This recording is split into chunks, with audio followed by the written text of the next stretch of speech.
Hello, my name is Sian Pascale, and welcome to the Light Collective YouTube channel, which often features a lot of yogic philosophy and satsang.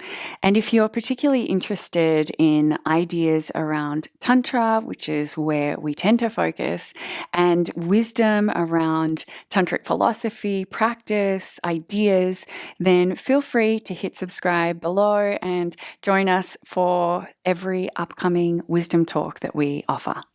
Discussing Dharma can be really powerful because there is a sense that we are starting to tap into meaning and purpose in life. And for those who are on the spiritual path, discovering, yearning for, feeling overwhelmed by, feeling a sense of achievement in Dharma can be a really powerful play that might interweave itself across your life.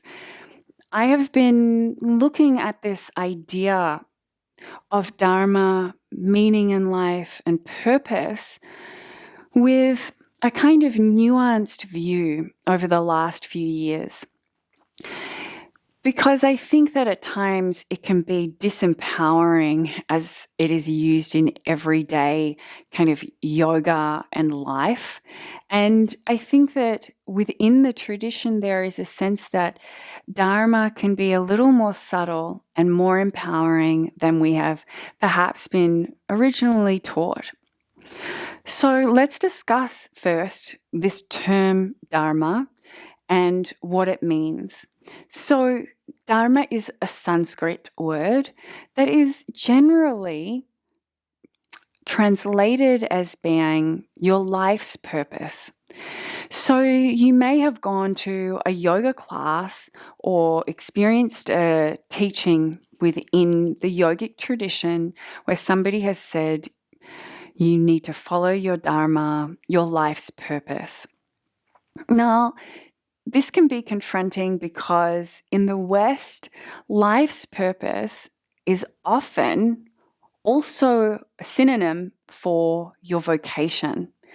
Because when you are doing meaningful work, we are told when you're following your life's purpose and you're getting paid for it, this is the kind of ultimate success in a modern Western kind of spiritual sphere. We should be always finding meaning and getting paid for it. This idea that Dharma and payment and vocation are all linked can be our undoing.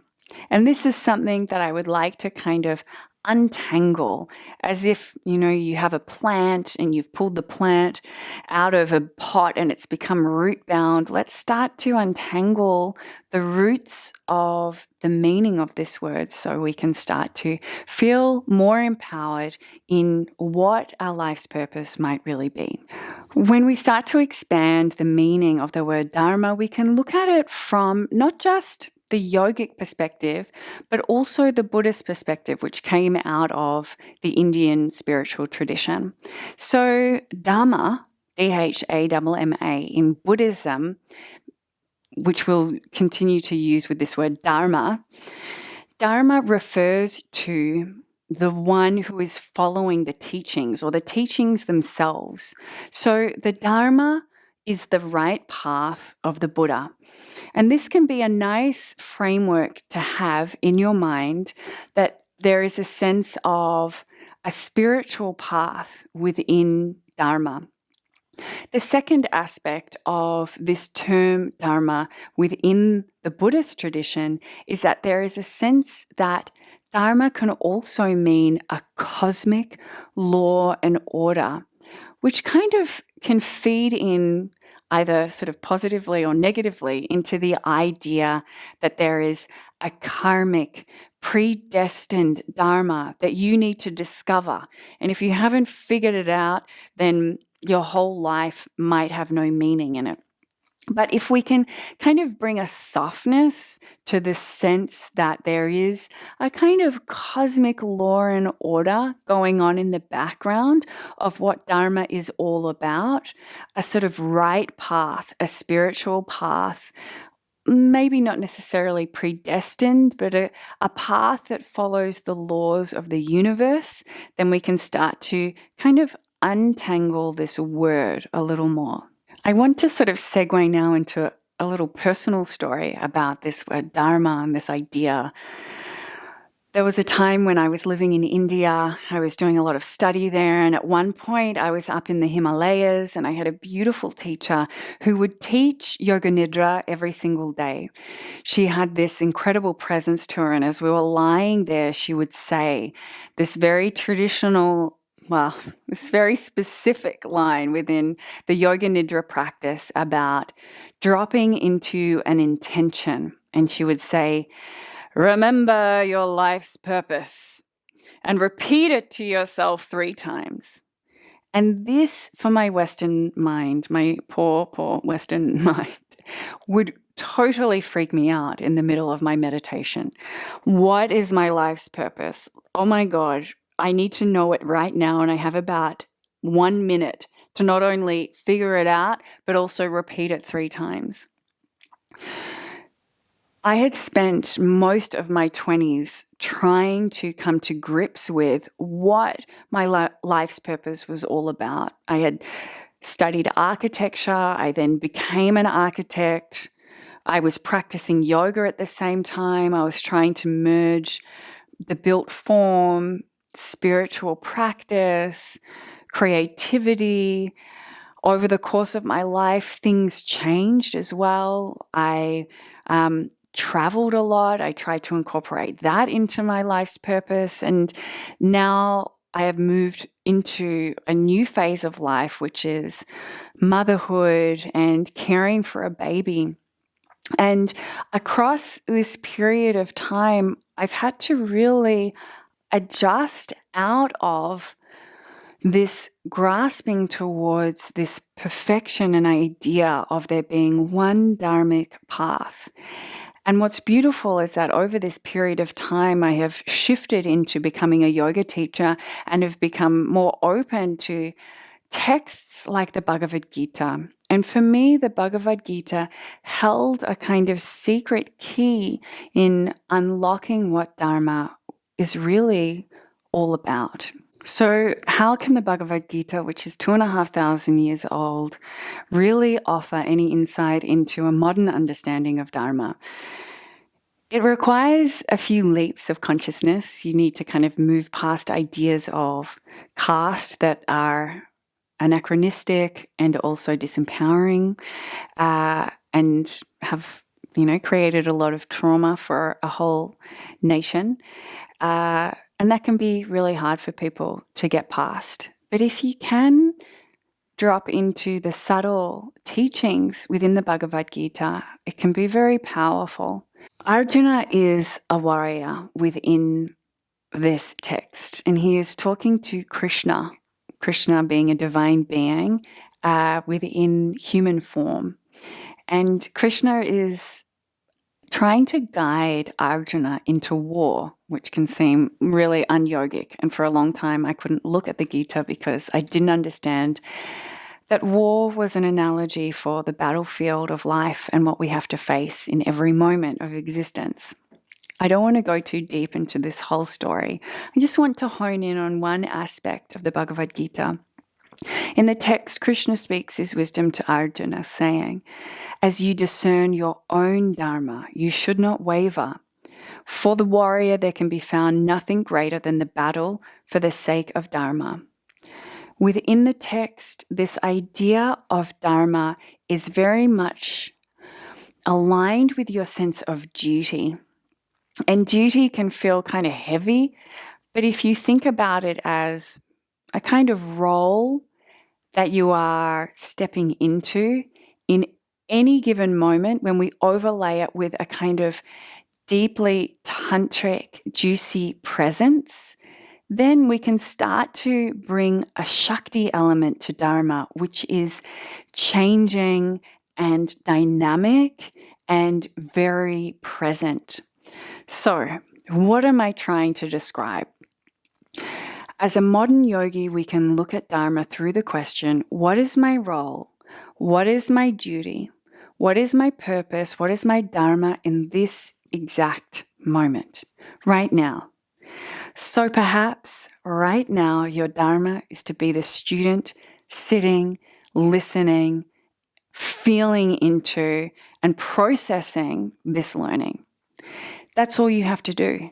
You don't have to necessarily, in your Dharma right now, write a comment saying that I got the quote wrong, being the teacher, stepping into the teacher role right now, perhaps. Your duty is to be the student. This can be hard for yoga teachers. So if you're a yoga teacher listening, another example is you're a yoga teacher and you go to a yoga class. You get on your mat. You don't start adjusting the person next to you. That's not your role in this given moment.